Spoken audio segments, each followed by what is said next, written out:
Hi Virgos, thanks so much for tuning in. I'm Astrogirl and we're looking at March 20 through March 26.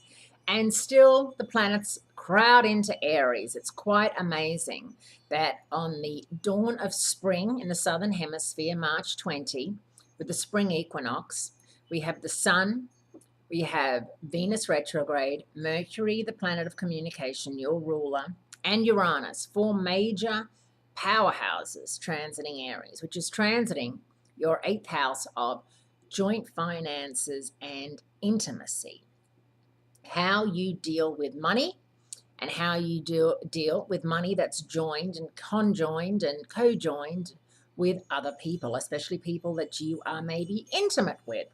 It's a very strange house to put money and intimacy in. But I guess if you ask any divorce lawyer or therapist or couples therapist what the two main reasons are people get divorced, it's usually money or sex or both. Whether the guy or the girl are not contributing, or someone's strayed outside the relationship sexually, or someone's unhappy with the amount of sex that they're not having or are having. It is one of those tricky houses ruled by Scorpio. And if you know anyone born under the sign of Scorpio, you know just how tricky and elusive they can be.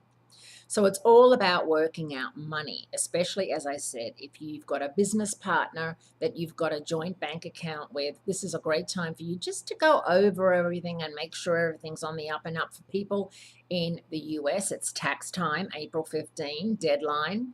So this is a great time to get your taxes done. And just as I said, you can never, ever, ever 100% trust someone with large amounts of money, even small amounts of money, but large amounts of money. I could tell you about clients who were married for 25 years, who got completely cleaned out by their husband or wife, who had, was taking money and putting it in another account, who was, buying up things and putting things in their name, under the, cover of love and marriage and happiness. And it happens more than you would think.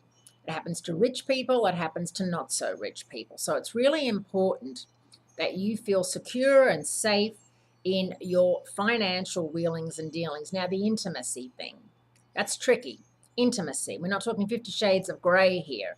We're not talking about, sex and elevators and cars and, all that good stuff. We're talking about intimacy, knowing someone, feeling comfortable with someone, feeling you can hold hands, that you have a connection. You meet couples and they may be having sex 3 times a day, but there's no intimacy between them.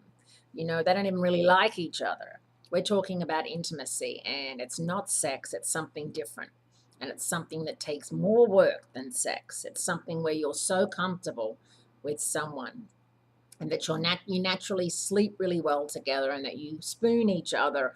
And, a lot of people say, oh, I can't stand the way he smells, or the way he snores, or the way he hogs the bed, because there's no intimacy, So really work on that, think about that, and if you can do anything to fix that or make an effort with that, this is the time to do so. Have a great week. Great speaking to you, and I'll speak to you again next week, Virgos.